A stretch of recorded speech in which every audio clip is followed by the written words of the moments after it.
வணக்க மக்களே, நாம் இந்த ஆரோக்கியமான எச்சரிக்கை பதிவில் இதய நோயினுடைய ஆரம்ப கட்ட அறிகுறிகளை பற்றி தெரிஞ்சுக்க போகிறோம். ஸோ ஆரம்ப கட்டத்தில் அந்த அறிகுறிகள் இருக்கும்பொழுதே அதுலேருந்து நம்ம விடுபட்டுடலாம். முதல்ல இதய நோய் அப்படின்னா என்னன்றதை நம்ம தெரிஞ்சுக்குவோம். இதய நோய் அப்படின்றது இதயத்தை பாதிக்கக்கூடிய பல்வேறு நிலைகளை குறிக்குது.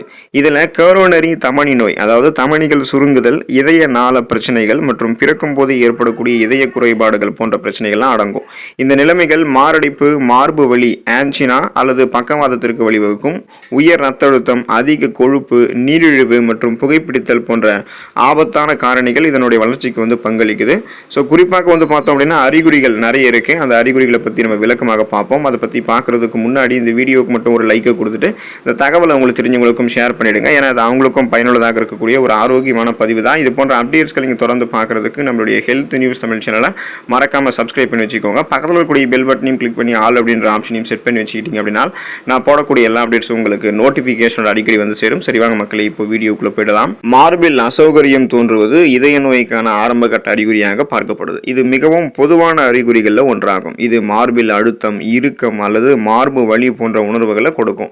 இது கைகள், முதுகு, கழுத்து அல்லது தாடை வரைக்குமே இந்த வலி பரவும். இது பார்த்தோம் அப்படின்னா நமக்கு இந்த அறிகுறிகள் வந்தும் இருக்கலாம். அதாவது காலப்போக்கில் நமக்கு நீடிச்சும் இருக்கும், உடனே போயிடும். ஆனா இந்த அறிகுறிகள் நமக்கு இருந்துச்சு, மார்பு பகுதிகளில் சுணக்கம், அது தொடர்ந்து கைகள், முதுகு, கழுத்து, தாடை வரைக்கும் பரவுது அப்படின்னாலே வலி இருக்கு அப்படின்னா நம்ம முதல்ல மருத்துவரை அணுக வேண்டியது ரொம்ப ரொம்ப அவசியம். மூச்சு திணறல் ஏற்படுவது இதய நோய்க்கான ஆரம்ப கட்ட அறிகுறியாக பார்க்கப்படுது. சாதாரண செயல்பாடுகளின் போது அல்லது ஓய்வில் இருக்கும்போது மூச்சு திணறல் ஏற்படுவது இதய நோயினான அறிகுறியாக இருக்கலாம். ஸோ உடலினுடைய தேவைகளை பூர்த்தி செய்யறதுக்கு இதயம் போதுமான ரத்தத்தை நமக்கு பம்ப் பண்ணி அனுப்ப ஆரம்பிக்கும். ஸோ அதில் ஏதாவது சிரமம் இருக்கு அப்படின்னா நமக்கு மூச்சு திணறல் ஏற்படும். ஸோ அப்போ மூச்சு திணறல் ஏற்படுதுன்றது சாதாரணமாக ஒரு பிரச்சனையா, ஆஸ்துமா பிரச்சனை மாதிரி நினைச்சுக்காதீங்க. அது இதயம் சார்ந்த பிரச்சனைக்கான அறிகுறியாக கூட இருக்கலாம். அதனால நம்ம மருத்துவ ஆலோசனை பெற்றுக்கொள்வது, சிகிச்சை பெற்றுக்கொள்வது நல்லது. உடலில் களைப்பு அதிகமாக நமக்கு தோன்றுவது இதயம் சார்ந்த அந்த இதய நோய்க்கான ஆரம்ப கட்ட அறிகுறியாக கூட இருக்கும். அதாவது விவரிக்க முடியாத அளவுக்கு நமக்கு ஸ்ட்ரெஸ் இருக்கும், சோர்வு இருக்கும், அல்லது நம்ம எப்போதுமே பலவீனமா வீக்காக இருப்போம். குறிப்பாக அது திடீரென நமக்கு அதிகமாக ஆரம்பிச்சிடும். அதாவது இப்போ நமக்கு உடல் சோர்வாக இருக்குன்னா அது சாதாரணமான பிரச்சனை தான். ஆனால் அது நீண்ட ஒரு 3 வாரம் 4 வாரம் தொடர்ந்து அந்த உடல் சோர்வும் பலவீனமும் நமக்கு இருக்கு அப்படின்னா கடுமையாக அது இன்னமும் அதிகப்படுத்திட்டே போகுது. ஸ்ட்ரெஸ், டென்ஷன், மன அழுத்தம், இதய படபடப்பெல்லாம் அதிகப்படுது அப்படின்னா இதயம் நமக்கு போதுமான அளவுக்கு துடிக்கல அப்படின்றத குறிக்கும். அதனால களைப்பாக நம்ம இருந்தோம் அப்படின்னாலே கண்டிப்பா அதை நிவர்த்தி பண்ணிடணும். அது இதயம் சார்ந்த பிரச்சனைக்கான அறிகுறியாக கூட இருக்கலாம். தலை சுற்றல் மற்றும் லேசான தலை சுற்றல், இது ரெண்டுமே இருக்கும், அல்லது ரெண்டுத்துல ஏதாவது ஒன்று இருந்தாலும் இருக்கும். ஸோ இது எல்லாமே நமக்கு இதயம் சார்ந்த பிரச்சனைக்கான அறிகுறியாக இருக்கு. தலை சுற்றல் அல்லது லேசான தலை சுற்றல் குறிப்பாக திடீரென எழுந்து நிற்கும் போது பார்த்தோம் அப்படின்னா இதய வாழ்வு சார்ந்த பிரச்சனைகள் ஏற்படும். உடனே நமக்கு மயக்கம் வர ஆரம்பிக்கும். படுத்திருக்கும் போது கரெக்டாக இருப்போம், எழுந்து நிற்கும் போது திடீர்னு பார்த்தோம்னா நமக்கு கிருகிருன்னு சுற்றுற மாதிரி மயக்கம் வர ஆரம்பிக்கும். ஸோ இந்த மாதிரி தலை சுற்றல் இருந்துச்சு அப்படின்னாலும் அதை உதாசீனப்படுத்தாமல் மருத்துவ ஆலோசனை பெற்றுக்கணும். ஏன்னா அது இதயம் சார்ந்த பிரச்சனைக்கான அறிகுறியாக கூட இருக்கலாம். வீக்கம் ஏற்படுவது, அதாவது பாதங்கள், கணுக்கால், கால்கள் அல்லது வயிற்றில் திரவம் தேங்குவது எல்லாமே இந்த மாதிரி வீக்கத்தை ஏற்படுத்தும். ஸோ இந்த மாதிரி வீக்கம் ஏற்படுவதும் நமக்கு இதயம் சார்ந்த பிரச்சனைக்கான அந்த இதய நோய்க்கான ஆரம்ப கட்ட அறிகுறியாக இருக்கு. ஸோ இதயம் ரத்தத்தை திறம்பட பம்ப் செய்யல அப்படின்னா நமக்கு பாதங்கள்ல, கணுக்கால்கள்ல, கால்கள்ல, வயிற்றில் திரவம் தேங்குவதெல்லாம் நமக்கு இந்த மாதிரி பார்த்தோம் அப்படின்னா உடல் அங்கங்கே வீக்கம் தென்பட ஆரம்பிக்கும். இது எல்லாமே இதயம் சார்ந்த நோய்களுக்கான அறிகுறியாக இருக்கு அப்படின்றதையும் தெரிஞ்சுக்கோங்க. அதனால மருத்துவ ஆலோசனையும் சிகிச்சையும் பெற்றுக்கொள்வது நல்லது. ஒழுங்கற்ற இதய துடிப்பு, நமக்கு அதாவது இதயம் போதுமான அளவுக்கு துடிக்கவே துடிக்காது, ஒழுங்கு இல்லாமல் மாறி மாறி துடிச்சிக்கிட்டு இருக்கும், மெதுவாக துடிக்கும், இல்லைன்னா அளவுக்கு அதிகமாக துடிக்க ஆரம்பிக்கும்.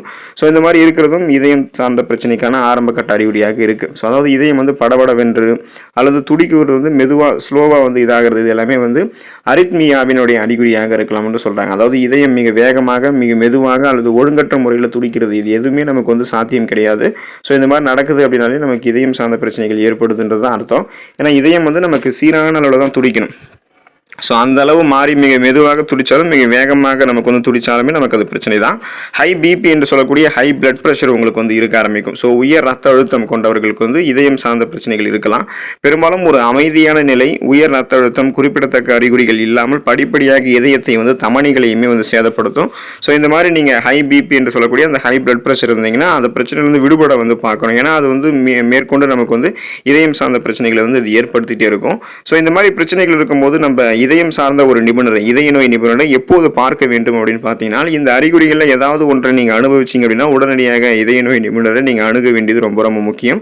அதாவது நிலையான அறிகுறிகள் உங்களுக்கு வந்து தென்படும். குறிப்பாக உடல் செயல்பாடுகள், அதாவது ஓய்வில் நீங்கள் இருக்கும்போது தொடர்ந்து மார்பு வலி, அழுத்தம், இறுக்கம் அல்லது அசௌகரியம்லாம் ஏற்பட்டுச்சு அப்படின்னா அது கண்டிப்பாக உங்களுக்கு வந்து ஒரு மருத்துவ சிகிச்சை ஆலோசனை தேவைப்படுது அப்படின்றதுக்கான அர்த்தம் தான். ஸோ அதனால் நீங்கள் மருத்துவரை வந்து அணுகணும். மூச்சு திணறல் ஏற்பட்டால் மருத்துவரை அணுகணும். சுவாசிக்கிறதுல சிரமம், குறிப்பாக சாதாரண செயல்பாடுகளின் போது அல்லது படுத்து கொண்டிருக்கும் போதே இதயம் டக்குன்னு உங்களுக்கு வந்து செயலிலிருந்து போகிறது அல்லது கரோனரி தமனி நோய், இதெல்லாமே இதயம் சார்ந்த பிரச்சனைகளை குறிக்கலாம். அப்போ உடனே மருத்துவ சிகிச்சை உங்களுக்கு வேணும். உயர் ரத்த அழுத்தம் அல்லது கொழுப்பு, அதாவது ஹை பிபின்னு சொல்லக்கூடிய high blood pressure, high cholesterol இதெல்லாம் இருக்குது அப்படின்னா ரத்த நாளங்கள் இயல்பான அளவில் சுருங்கி விரிஞ்சு இதயத்துக்கு ரத்தத்தை அனுப்பாது. இதனால் நமக்கு என்ன ஆகும் அப்படின்னா மாரடைப்பு, பக்கவாதம் போன்ற பிரச்சனைகள் ஏற்படலாம். ஸோ இந்த மாதிரி ஆகக்கூடாது அப்படின்னா அதுக்கான சிகிச்சைகளை வந்து பெற்றுக்கணும். உங்களுக்கு தொடர்ந்து உயர் ரத்த அழுத்தம் அல்லது ஹை கொலஸ்ட்ரால் அளவு இருந்துச்சுன்னா நீங்கள் உடனே ஒரு இதய நோய் நிபுணரை வந்து சந்திக்கணும். அவங்க உங்களுக்கு ஆலோசனை வழங்கி அதுக்கான சிகிச்சைகளை வந்து மேற்கொள்வாங்க. அவங்க எடுத்துக்கொள்ளக்கூடிய உணவுகளையும் அவங்க பரிந்துரைக்கக்கூடிய மருந்துகளையும் எடுத்துக்கொள்ளும் போது நலம் பெறலாம். குடும்ப வரலாறு காரணமாக கூட உங்களுக்கு இந்த பிரச்சனை வந்து இருக்கலாம். குடும்பத்தில் வந்து இதய நோய் வரலாறு இருந்துச்சுன்னா, குறிப்பாக நெருங்கிய உறவினர்களுக்கு சிறு வயதிலிருந்தே இதய நோய் ஏற்பட்டுச்சு அப்படின்னா அது உங்களுடைய ஆபத்தை வந்து அதிகரிக்கும். உங்களுடைய மரபணு ஆபத்து காரணிகளை மதிப்பிடணும். தடுப்பு நடவடிக்கைகளை பரிந்துரைக்கிறதுக்கு இதய நோய் நிபுணருக்கு வந்து உங்களுக்கு உதவுவாங்க. ஸோ அவங்ககிட்ட இந்த சுச்சுவேஷனை நீங்கள் வந்து எக்ஸ்பிளைன் பண்ணணும். நீரிழிவு மேலாண்மை உங்களுக்கு வந்து இருக்கணும். அதாவது பிளட்ல சுகரோட அளவை கண்ட்ரோல் பண்ணிக்கிறதுக்கான கடுமையான உணவு நடவடிக்கைகளை நீங்கள் வந்து மேற்கொள்ளணும். உங்களுக்கு எந்த உணவுகளை லோ கிளைசமிக் இண்டெக்ஸ் இருக்கக்கூடிய ஃபுட்டு தான் சாப்பிடணும்னா அதை தான் நீங்கள் வந்து சாப்பிடணும்.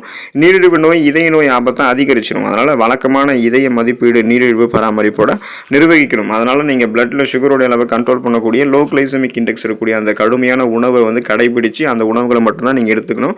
மீறும்போது உங்களுடைய ரத்த சர்க்கரையினுடைய அளவு அதிகரிக்கும் போது அது இதயம் சார்ந்த பிரச்சனைகளுமே ஏற்படுத்தும். அப்போ நீங்கள் மருத்துவ சிகிச்சை எடுத்துக்கொள்ள வேண்டியது ரொம்ப ரொம்ப அவசியம்.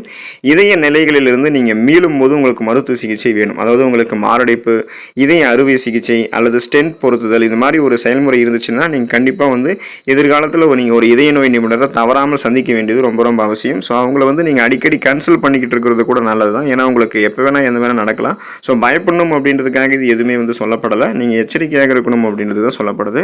அதனால் நீங்கள் வாழ்க்கை முறையில் ஒரு சில மாற்றங்கள் பண்ண வேண்டியது ரொம்ப ரொம்ப அவசியம். உடற்பயிற்சி திட்டத்தை வந்து தொடங்கலாம்.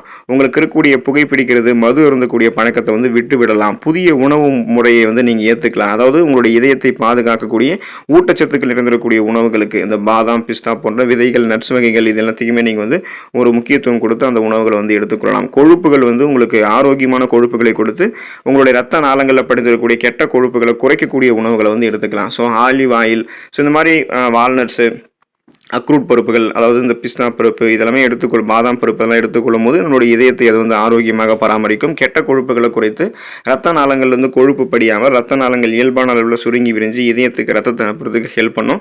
ஸோ அதனால் அந்த மாதிரி ஒரு உணவுகள் எடுத்துக்கணும். குறிப்பாக 40 வயதிற்கு மேற்பட்டவராகவோ அல்லது இந்த மாதிரி இதயம் சார்ந்த பிரச்சனைலாம் உங்களுக்கு அடிக்கடி இருக்குன்னா மருத்துவரை வந்து நீங்கள் அடிக்கடி நீங்கள் வந்து சந்திக்கிறது ரொம்ப ரொம்ப நல்லது. அடிக்கடி செக்அப் பண்ணிக்கிட்டு இருக்கிறது ரொம்ப ரொம்ப நல்லது. ஏன்னா இதயம் சார்ந்த பிரச்சனைகள் நமக்கு கடுமையான பக்க விளைவுகளை வந்து ஏற்படுத்தலாம். அதனால் எப்போதுமே நீங்கள் ஆரோக்கியமாக இருங்க. முன்னெச்சரிக்கை நடவடிக்கைகளோட இந்த அறிகுறிகள் உங்களுக்கு முதல்ல இருக்கும்போதே அதுக்கான சிகிச்சைகளை மேற்கொண்டு நலமோடு வாழுங்க. அடுத்த பயனுள்ள பதிவில் மறக்காமல் சந்திப்போம். நன்றி மக்களே.